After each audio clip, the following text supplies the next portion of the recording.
নমস্কার বন্ধুরা, সবাই কেমন আছেন? আশা করি খুব ভালো আছেন। আপনাদের আশীর্বাদে আমিও খুব ভালো আছি। কাকুলির আরেকটি নতুন ব্লগে আপনাদের স্বাগত জানাই। পুজো আসছে বলতে পুজো কিন্তু দোরগোড়ায় করা নাড়ছে, আর বেশি দিন নেই। আজকে প্রায় হয়ে গেল চতুর্থী।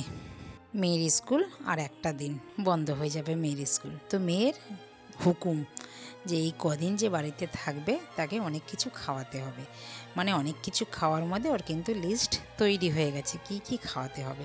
তো সেগুলো খাওয়ানোর জন্য মেয়ে বাড়ি থাকবে এখন। আর ও খুব একটা না ঠাকুর দেখতে ভালোবাসে না, ভিড়ে যেতে ভালোবাসে না। ফাঁকায় এখন কলকাতায় ফাঁকায় ঠাকুর দেখা মানে কপালের ভাগ্যর জোরে। তো তার জন্য আমি এখন কি করছি, মেয়েকে খাওয়াতেই সন্তুষ্ট করতে হবে। ও একটু খেতে ভালোবাসে, তার জন্য আমি সব রেডি করে রেখে দিচ্ছি। চিলি ফ্লেক্স বানালাম বন্ধুরা। চিলি ফ্লেক্স বাজারে একটু দাম ব্যয়সাপেক্ষই ধরতে গেলে বলতেই পারেন। তো আমি বাড়িতে শুকনো লঙ্কা এনে একটু রোদে ভালো করে শুকিয়ে নিয়ে মিক্সিতে ঘুরিয়ে নিলাম, হয়ে গেল চিলি ফ্লেক্স। আর এইখানে নিয়েছি একটু গোটা গোলমরিচ এনে একটু গুঁড়িয়ে নিলাম মিক্সিতে, হয়ে গেল। দাঁড়ান, এটাকে ঢালা যাচ্ছিল না, এটাকে চামচ দিয়ে ঢেলে নিলাম। এটা ভর্তি করে রেখে দেবো। একদম মাপে হয়েছে জানেন, বুঝতে পারলাম না যে একটু বেশিও হলো না একটু কমও হলো না, একদম কিন্তু মাপে। এটাও কিন্তু ভরে গেছে। এটা লাগিয়ে ভালো করে রেখে দিই, টাইট করে রেখে দেবো।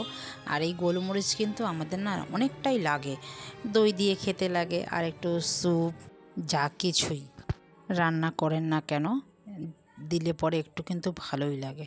আর দেখেছেন তো আমি অনেক রকমের রান্না করি, তাতে একটু গোলমরিচ না দিলে ভালো লাগে না। তো এখানে লাল লঙ্কার গুঁড়োটাও কিন্তু আমি ঢেলে নিলাম। আর এখানে নিয়েছি অরেগানো মিক্স, যে অরেগানোটা এটাও কিন্তু বোতলটা নিলে পরে অনেকটাই দাম পড়তো। পাক্কা গৃহিণী তো, ওর জন্য একটু দামের বিষয় একটু ভেবে চিন্তেই নেই। তো এইরকম পাউচ প্যাকেট কিনে নিয়েছি, পুরো একটা প্যাকেটই থাকে। তো ওই বোতলের থেকে এটা কিন্তু অনেকটাই কিন্তু কম পড়েছে। একটু ঢেলে নিলেও হয়ে যায়, ওটা শুধু বোতলটা দিত। তো বোতলের জন্য কেন, আমার কাছে তো কন্টেনার অনেক আছে, এইরকম কন্টেনার। তো ঢেলে নিলাম, রেডি করে রেখে দিলাম। এবার মশলাটাও বানিয়ে নিই। লঙ্কার হাত যখন হয়েছে একটু লঙ্কাটাও পেস্ট করে রেখে নিলাম। তো এবার দেখুন আকাশটা, এই বৃষ্টি নামলেও বলেই আবার মনে হচ্ছে। তো এখানে পেঁয়াজও পেস্ট করে নিয়েছি, আর এখানে টমেটো পেস্ট করব। তাহলে আমার পেশা কমপ্লিট হলো না, তো বেল বেজে গেছে, একটা পার্সেল এসছে, চলো নিয়ে আসি। আর মেয়ে যখন ঘরে আছে পার্সেল নিয়ে নিলাম, নিয়ে অস্থির হয়ে গেছে কতক্ষণে খুলবে। আমার মেয়ের পার্সেল আসলে পরে যেই আসুক, মানে যেইটা পার্সেল আমি অর্ডার করি, ছোটো থেকে বড় থেকে যাই, ও খুলতে খুব ভালোবাসে।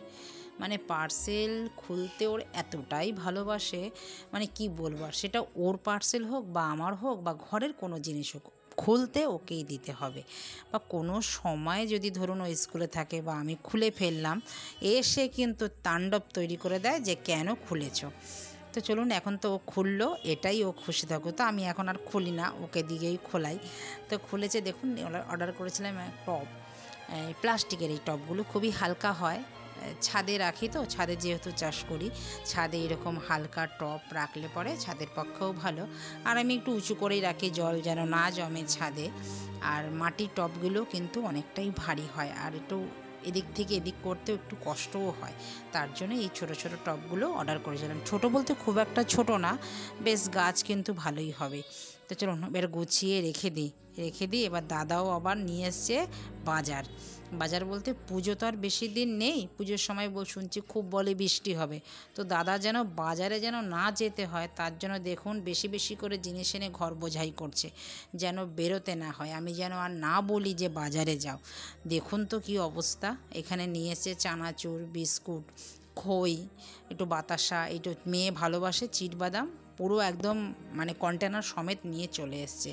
তো চলুন এগুলো গুছিয়ে নিয়ে আবার একটু বেরোতে হবে বলতে বেরোতে হচ্ছেই, মাঝে মধ্যে একটু বেরোতে হচ্ছে। পুজো আসলে দেখুন একটা মনে পড়ছে আর একটা মনে পড়ছে।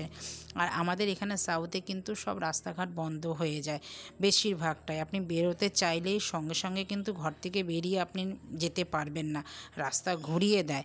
মানে অনেক দেখুন বেরিয়েছি, আর দেখুন জ্যাম জট দেখুন। তো ভিডিওটা বন্ধুরা আমি এইখানেই রাখছি, দেখা হচ্ছে আবার পরবর্তী ব্লগে। যদি ভালো লেগে থাকে ব্লগটি, পাশে থাকার অনুরোধ রইল। তো সবাই ভালো থাকবেন, সুস্থ থাকবেন, ভালোভাবে পুজো কাটাবেন। তো নমস্কার, দেখা হচ্ছে পরবর্তী ব্লগে, টাটা।